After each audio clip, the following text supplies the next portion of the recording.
Kumbazha Mar Philoxenos vocational higher secondary സ്കൂളിൽ നിന്നും വിരമിച്ച അധ്യാപകർ കാലങ്ങൾക്ക് ശേഷം ഒരുമിച്ചു ചേർന്നു. സ്നേഹസംഗമം എന്ന പേരിൽ സംഘടിപ്പിച്ച പരിപാടി കളിയും ചിരിയും നിറഞ്ഞ ഒരു ക്ലാസ് മുറി അനുഭവമായി മാറി. 1990 ശേഷം സ്കൂളിൽ നിന്നും വിരമിച്ച അധ്യാപകരാണ് സ്നേഹസംഗമത്തിൽ പങ്കെടുത്തത്. ഒരധ്യയന പകൽ പോലെ സുന്ദരമായി സ്നേഹസംഗമം. സർഗാത്മകമായി ക്ലാസ് മുറികൾ നിറച്ച നല്ല വിദ്യാർത്ഥി പ്രതിഭകളെ പോലെ അധ്യാപകർ. കളിയും ചിരിയും നിറഞ്ഞൊരു ക്ലാസ് മുറി അനുഭവമായ യഥാർത്ഥത്തിൽ സ്നേഹസംഗമം. കുമ്പഴയിലെ Mar Philoxenos vocational higher secondary സ്കൂളിൽ നിന്ന് വിരമിച്ച അധ്യാപകരാണ് സ്നേഹസംഗമത്തെ ഹൃദ്യമാക്കിയത്. 1962 സ്ഥാപിതമായ സ്കൂളിലെ 90 ശേഷം വിരമിച്ച അധ്യാപകരുടെ സംഗമമായിരുന്നു ഇത്.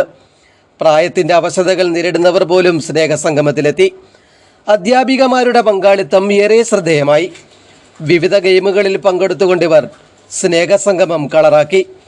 ജീവിതത്തിൻ്റെ സായന്തനത്തിലാണ് ഞങ്ങൾ, അതിനാൽ പരസ്പരം നിരന്തരം കണ്ടുമുട്ടാനും സഹായിക്കുവാനുമുള്ള പൊതു ഇടമാക്കി മാറ്റുകയാണ് ഈ കൂട്ടായ്മയെന്ന് മുഖ്യ സംഘാടകനായ അധ്യാപകൻ കെ സൈമൻ പറഞ്ഞു.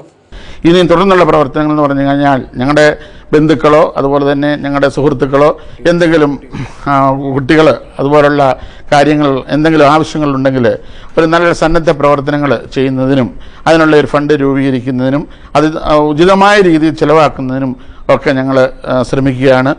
പൂർവ്വ വിദ്യാർത്ഥി സംഗമം പോലെ അധ്യാപക കൂട്ടായ്മ പുതിയ മാതൃകയാണെന്ന് അധ്യാപകൻ PS മനോജ് പറഞ്ഞു. അതായത് ഇതിനു മുമ്പ് ക്ലാസ്മേറ്റ്സ് സംവിധാനങ്ങളൊക്കെ ഉണ്ടെങ്കിലും റിട്ടയർഡായ സ്റ്റാഫിൻ്റെ ഒരു കൂട്ടായ്മ ഒരു ഡിപ്പാർട്ട്മെൻറ്റുകളിലും ഒരു സ്കൂളുകളിലും നടന്നിട്ടുള്ളതായിട്ട് ഈ അടുത്ത പ്രദേശത്തുള്ള ആർക്കും തന്നെ അറിവുള്ളതല്ല.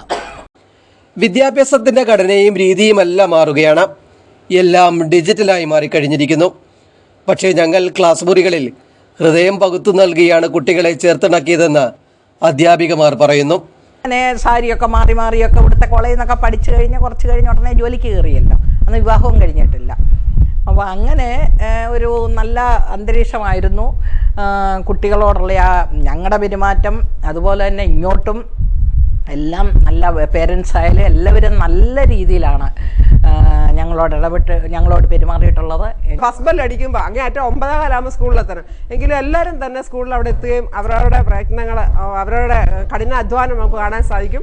എങ്കിലും ആർക്കും അതിനകത്ത് വലിയ ബുദ്ധിമുട്ടൊന്നും ഉണ്ടായില്ല. നല്ല രൂപത്തിൽ വളരെ സന്തോഷത്തോടെ ഞങ്ങൾ ആ കാലഘട്ടങ്ങളൊക്കെയും ഞങ്ങൾക്ക് നയിക്കാൻ പറ്റി. അധ്യാപകനായ ഫാദർ PK ജോസഫ് സ്നേഹസംഗമത്തിന് ആശംസ നേർന്നു. യഥാർത്ഥത്തിൽ പറഞ്ഞാൽ ഒരു നല്ല സ്നേഹ സംഗമം തന്നെയാണ്. കുടുംബങ്ങൾ തമ്മിലുള്ള സ്നേഹസംഗമം, ഹൃദയങ്ങൾ തമ്മിലുള്ള സ്നേഹസംഗമം. അധ്യാപകൻ മനോജ് സാറിന്റെ കവിതാ സമാഹാരമായ നേർക്കണം സ്നേഹസംഗമത്തിൽ പരിചയപ്പെടുത്തി അവതരിപ്പിച്ചു. News bureau, Pathanamthitta.